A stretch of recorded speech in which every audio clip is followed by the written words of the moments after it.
যুক্তরাষ্ট্র যদি চায় তাহলে যে কোনো যুদ্ধের জন্য প্রস্তুত চীন। মার্কিন প্রেসিডেন্ট ডোনাল্ড ট্রাম্পের আরোপিত নতুন বাণিজ্য শুল্কের জবাবে এই প্রতিক্রিয়া জানিয়েছে দেশটি। বিবিসির প্রতিবেদনে বলা হয়, বিশ্বের দুই বৃহত্তম অর্থনীতির দেশ যুক্তরাষ্ট্র ও চীন ক্রমেই বাণিজ্য যুদ্ধের দিকে এগিয়ে যাচ্ছে।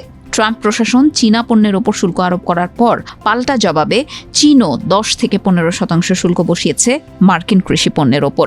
সামাজিক যোগাযোগ মাধ্যম এক্সে এক বিবৃতিতে চীনের দূতাবাস বলেছে, যদি যুক্তরাষ্ট্র চায় সেটা শুল্ক যুদ্ধ হোক, বাণিজ্য যুদ্ধ হোক বা অন্য কোনো যুদ্ধ, চীন শেষ পর্যন্ত লড়াই করতে প্রস্তুত। এটি ট্রাম্পের প্রেসিডেন্ট হওয়ার পর চীনের দেওয়া অন্যতম কঠোর বক্তব্য। বেইজিংয়ে অনুষ্ঠিত বার্ষিক ন্যাশনাল পিপলস কংগ্রেসে যখন বিশ্ব নেতারা একত্র হয়েছেন তখন এই বক্তব্য এসেছে। চীনের প্রধানমন্ত্রী লি কিয়াং গত 5 মার্চ ঘোষণা করেছেন 2025 সালে চীন তার প্রতিরক্ষা বাজেট আবারও 7.2% বাড়াবে। বিশ্বজুড়ে শতাব্দীর পর শতাব্দী ধরে দেখা যায়নি এমন পরিবর্তন এখন দ্রুত গতিতে ঘটছে। বেইজিংয়ের নেতারা চীনের জনগণকে আশ্বস্ত করতে চাইছেন যে বাণিজ্য যুদ্ধের হুমকি থাকলেও দেশটি অর্থনৈতিক প্রবৃদ্ধির দিকে এগিয়ে যাচ্ছে। চীন নিজেকে একটি স্থিতিশীল ও শান্তিপূর্ণ দেশ হিসেবে তুলে ধরতে চায়, যেখানে তারা যুক্তরাষ্ট্রকে মধ্যপ্রাচ্য ও ইউক্রেনের যুদ্ধের সঙ্গে যুক্ত একটি দেশ হিসেবে উপস্থাপন করছে। এদিকে ট্রাম্প প্রশাসন মেক্সিকো ও কানাডার মতো মার্কিন মিত্রদেরও শুল্কের আওতায় এনেছে। চীন এই পরিস্থিতির সুযোগ নিতে পারে এবং বিশ্বজুড়ে নতুন অংশীদারদের আকৃষ্ট করতে চাইতে পারে, তবে দেশটি অতিরিক্ত উত্তেজনা তৈরি করতে চাইবে না। চীনের পররাষ্ট্র মন্ত্রণালয় যুক্তরাষ্ট্রকে দোষারোপ করে বলেছে, তারা চীনের ওপর অন্যায্যভাবে চাপ সৃষ্টি করছে এবং মিথ্যা অভিযোগ তুলছে, বিশেষ করে ফেন্টানাইল মাদকের বিষয়ে।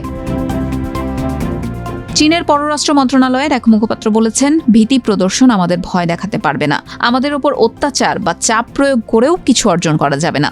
চীনের সঙ্গে আলোচনার সঠিক পথ হল পারস্পরিক সম্মান ও সমতার ভিত্তিতে সমঝোতা করা। যুক্তরাষ্ট্র ও চীনের সম্পর্ক সবসময় বিশ্ব রাজনীতির অন্যতম আলোচিত বিষয়। চীনের সাম্প্রতিক এই কঠোর অবস্থান ট্রাম্প প্রশাসনের নীতির বিরুদ্ধে তার প্রতিক্রিয়া হিসেবে দেখা যেতে পারে। বিশেষজ্ঞরা মনে করছেন, ট্রাম্প প্রশাসনের চীন বিরোধী কৌশলের প্রতিক্রিয়ায় বেইজিং এখন আরও আগ্রাসী হয়ে উঠছে। প্রেসিডেন্ট শি জিনপিং আগে থেকে ভোক্তা ব্যয় হ্রাস, আবাসন সংকট এবং বেকারত্ব সমস্যার বিরুদ্ধে লড়াই করে যাচ্ছেন। চীন তার অর্থনীতিকে চাঙ্গা করতে শত শত কোটি ডলার বিনিয়োগের পরিকল্পনা ঘোষণা করেছে। ন্যাশনাল পিপলস কংগ্রেসের অধিবেশনেও এই পরিকল্পনার বিষয়ে আলোচনা হয়েছে। বিশ্বের দ্বিতীয় বৃহত্তম বাজেট চীনের, যা বর্তমানে $245 বিলিয়ন। তবে এটি যুক্তরাষ্ট্রের তুলনায় অনেক কম। Stockholm International Peace Research Institute বা SIPRI এর তথ্য অনুসারে চীন জিডিপির 1.6% সামরিক খাতে ব্যয় করে, যা যুক্তরাষ্ট্র বা রাশিয়ার তুলনায় অনেক কম। তবে বিশ্লেষকরা বলছেন, চীন তার প্রতিরক্ষা ব্যয়ের প্রকৃত পরিমাণ গোপন রাখছে।